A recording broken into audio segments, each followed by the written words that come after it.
So hey, I'm Myrtle. As I said, I'm at Heidelberg University. I've been with a couple of different places in the past, but throughout that I've been the lead developer and maintainer of nextpnr, an open source place and route tool that's targeted at real-world FPGA fabrics. So both commercial FPGAs, but more recently taped out academic FPGAs as well. So nextpnr, it's been in development since May 2018, so going on 5 years.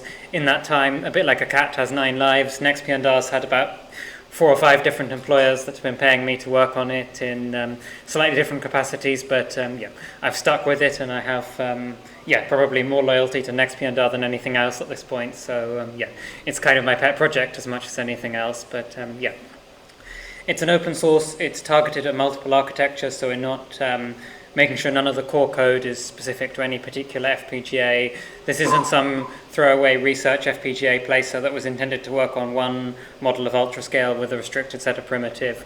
We're really looking to be able to support any functionality of any FPGA and provide a tool that real users can use for real designs. So more recently, as well as these various commercial FPGAs that we support, we have also been working on support for academic eFPGAs, in particular fabulous eFPGAs, which will be the second half of my talk today. So one of the things I've worked on more recently in nextpnr, if you've ever looked inside the nextpnr details, the way the code is implemented, it has a fairly complicated API that you have to implement in order to add new FPGA families to it.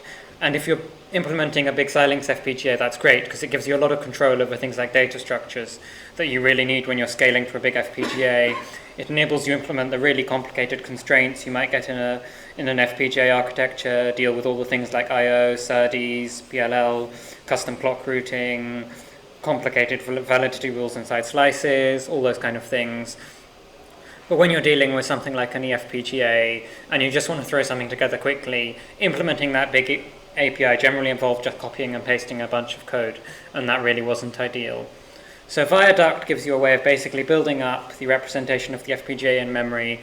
It's only going to scale up to about 25,000 LUTs, but if you're just working with prototyping an academic eFPGA, want to bring up place and route quickly, it's perfectly good for that. And the core nextpnr deduplicated custom API approach can go up well beyond 1 million LUTs in terms of database scalability, but we don't need that here. And the nice thing about Viaduct in terms of prototyping eFPGAs is you can still bring in a lot of the custom constraints and things that nextpnr give you that are really important in terms of easily targeting real-world FPGAs. But you don't have to use them from the get-go. You can really start from less than 1,000 lines of code to add a new FPGA into nextpnr. So I'm not actually going to talk that much about the core of nextpnr today, mainly because it hasn't actually changed that much since some of the previous talks that I've done, possibly looking slightly different. But but even back in those days, the core place and route algorithms haven't changed that much. There are some future plans, but they're still down the line. But on to Fabulous. Fabulous is an eFPGA fabric generator from Manchester and Heidelberg universities. So it's for building custom FPGAs for your application. And it's a very customizable generator in a similar way to the spirit of nextpnr being a very customizable place and route tool. Fabulous is incredibly customizable in terms of the type of fabrics you can build with it. So it's not just throwing together your standard CLBs, it also has a lot of flexibility for including things like custom blocks, so things like DSPs, block RAM, register files, adding interfaces to hard CPUs. And you can also use its routing graph framework to build things like CGRAs as well, and things with coarse grain reconfigurability, hardwiring between IP cores, almost anything that you could put in an FPGA, the Fabulous framework is flexible enough to model as well. And we've been trying out Fabulous with some test tape-outs on some of the open source Google shuttle runs, which seem to have been quite a core theme throughout today's workshop, has been the new possibilities these shuttle runs have opened up, and actually probably a big change since we last sort of had these workshops kind of in the before COVID times is the possibilities that these open source shuttle runs have come back. And so instead of just theoretically talking about ASICs, we're coming back with real chips, and we're able to test real chips. And in our case, we have real FPGA silicon from MPW2 that's come back and it's working, and we can build bit streams and run it. So I think this is actually mostly stuff that I've talked about previously, but yeah, fabulous. It's flexible. It even supports both Verilog or VHDL, so you don't have to have a holy war. You can just pick whichever one you prefer. As well as that, it can generate the data that nextpnr needs in order to place and route for that fabric. And of course, we have Yosys support for doing synthesis. It uses a latch-based configuration architecture. This is kind of always a trade-off. So the simplest approach of FPGA configuration is just having a shift register, but that's about twice as big because it needs D flip-flops instead of latches. And it's also less robust because as you're shifting things in through the fabric, you go through a whole different series of configurations every time you shift it. And there's actually a risk you can do things like build ring oscillators and things with those configurations you don't want. In an ideal world, you might use something like an SRAM cell for your FPGA configuration, but the problem is once you start doing that, that's an incredibly process-specific thing. You can't then just easily change your primitive and rebuild your fabric. You've got to design a whole new custom primitive rather than just inserting a foundry cell, so that's why we settled on latch-based configuration. And through our configuration interface that lets us reprogram individual lines of latches, that also gives us partial reconfiguration support without actually having to do any extra work. That just comes for free with our fabric design. So these are actually the two fabrics we taped out on MPW2. The one on your right is the one that I've mostly been working with. That's a pure FPGA. It's a slightly bigger FPGA, but yeah, it's got DSPs, block RAMs, register files, LUT4s. The one on your left is the one that has two RISC-V cores added to it, two IBEX hard RISC-V cores. That one is still a bit of a work in progress to bring up because of its higher complexity, but yeah, those are our two cores. And so to give you an idea of the kind of designs that we can build on this FPGA, this should actually be animated, but it's a little demo showing a whole bunch of different primitives actually. So we have the block RAM, which is actually Open RAM based. That's containing the texture data. We have DSPs, which are being used in multiplies for the perspective transform.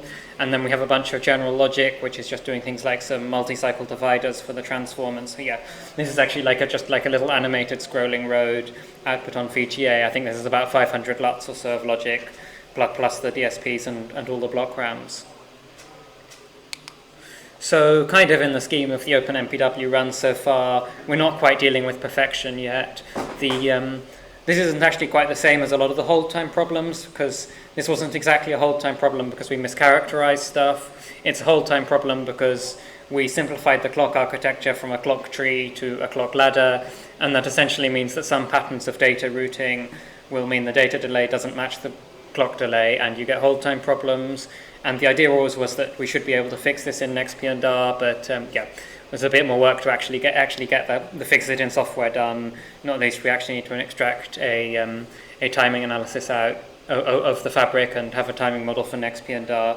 And yeah, once we have that, I expect we'll have a pretty robust fabric working and something potentially where we can make some cute business cards or something, and yeah, show our custom-made FPGA fabric on an open process, which will be very nice. So talking a bit more about what our future plans are, there's one of the weak spots of nextpnr has always been timing analysis, so as well as things like the hold time fix-up that we'll need for those fabulous FPGAs, we also need to be able to do things like cross-clock domain constraints, so you can constrain individual clock frequencies in nextpnr, but you can't do things like constrain the minimum maximum delay between clocks, multi-cycles, that kind of thing. So that's probably the biggest priority in terms of increasing the usability of nextpnr. Nextpnr has a GUI. It's a bit of a basic GUI, but it's there. And one of the things that would be nice is actually to support fabulous fabrics in the GUI. That's obviously a bit more complicated than what we've done in the GUI before, where we've had a fixed FPGA like an ICE40, because people can make all manner of fabulous fabrics, and we have to work out things like the layout of wires and blocks in the GUI automatically. And then there's the usual stuff, which I think has cropped up in my plans on every nextpnr presentation I've done, of how we're going to improve the place and route in the future. My current project, something more of a personal project, is an electrostatic placer for nextpnr. So that uses it's a very common algorithm in ASIC placement. It's becoming more accepted in FPGA placement as well.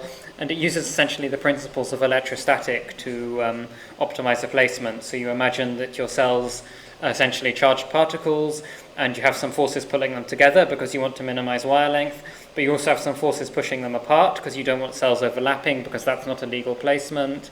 And then you can do a whole bunch of maths, and luckily maths is fairly well researched. Actually, a big part of it, interestingly, boils down to some fast Fourier transforms, which of course, again, very well researched thing. So this can also be a pretty easy to accelerate placer as well, because there's lots of existing work on doing, for example, GPU acceleration of these kind of algorithms. And a couple of other people are working at the moment on some Rust bindings for nextpnr's API, and this again might make researching things like parallel algorithms where Rust has potentially nicer paradigms for that than C++ available. So for example, one of the projects that was actually inspiring that was doing a partition-based router that would actually, for most of the nets that don't need to cross a large amount of the design, firing them off to different threads and just routing them entirely in parallel if it's known that they don't overlap. So that's kind of an idea of where the nextpnr roadmap would like to lead. And yeah, that's my email address if you have any questions, and also a credit for the catgirl picture that's adorning the side of the slides.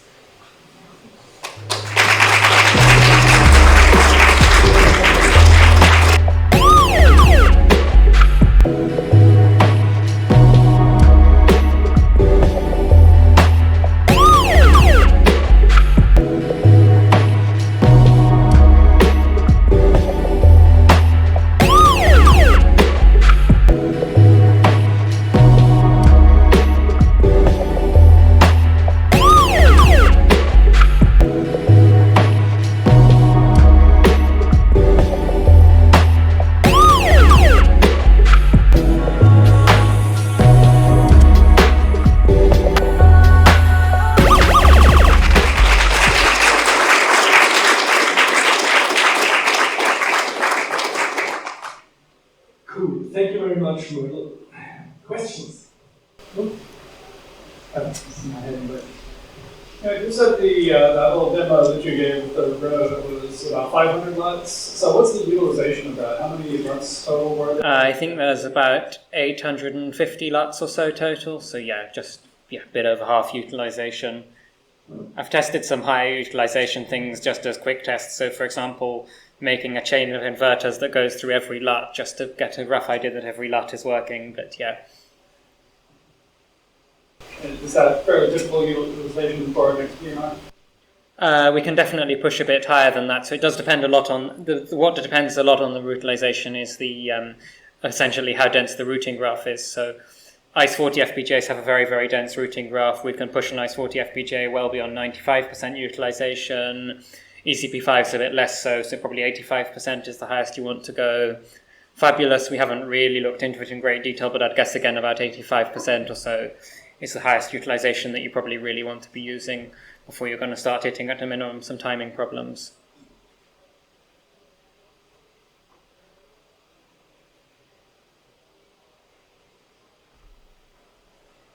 Thank you. More questions? Franz. Oh. Thanks for the work on this. So you mentioned in the song on Fabulous that it's for short variable in but that seems like way higher up than just nextpnr. Is Fabulous also like a full flow for FPGA? So this is in terms of not the, of course it supports Verilog or VHDL for the designs because it uses the OSIS and you can use G-Show. This is in terms of the Verilog that Fabulous generates for the FPGA fabric. Oh, okay, right. So yep. that's a net list basically of basically essentially it's a net list of latches and muxes essentially plus whatever other primitives you have. Right, and that's what gets synthesized to the silicon level. Yeah. Okay, now I understand. Who's next? Gary? Your photos of the tunnel run look very regular. Are you playing tricks like we heard earlier where you place them around one tile and the Yep, so for each tile type, so we have, I think, in that fabric, basically, aside from like the tiles around the edges, we have like basically 3 basic tile types, the LUTs, the register files, and the SPs, plus, we have some edge tiles and the block rams are separate blocks. But each one of those is basically placed and routed as a fixed macro and then just stamped out like 100 times across the chip or whatever. And that's the same question I asked before. Do you see applications of this where the FPGA is used as glue around more efficient, customized, I don't know, DSP or... Yeah, definitely. So that's probably going to be one of the topics of my PhD thesis, is things like designing the ideal FPGA for an application-specific thing. So maybe there are specific kinds of DSP blocks, for example, that would suit a certain application best, or the split between FPGA and hard macro, or maybe you can, for example, for an SoC, for example, you would have today's crypto algorithms as hard blocks, but then have some FPGA's fabric in order to implement what crypto algorithms might come out in the future that you might want to accelerate as well if it's a long lifetime IoT project or something.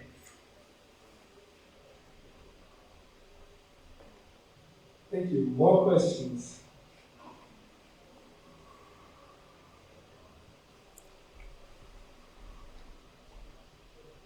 Hi, Luca Collini from New York University. What differentiates Flanders from OpenFPGA?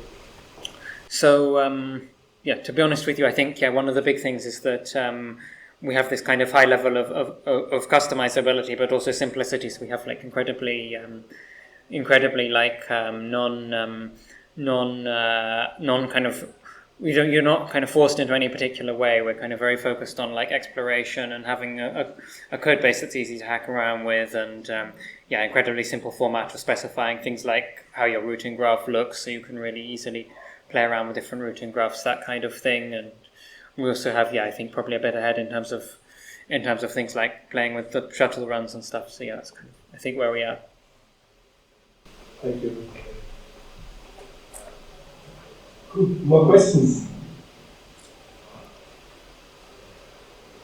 No. Okay, so Myrtle, thank you very much again.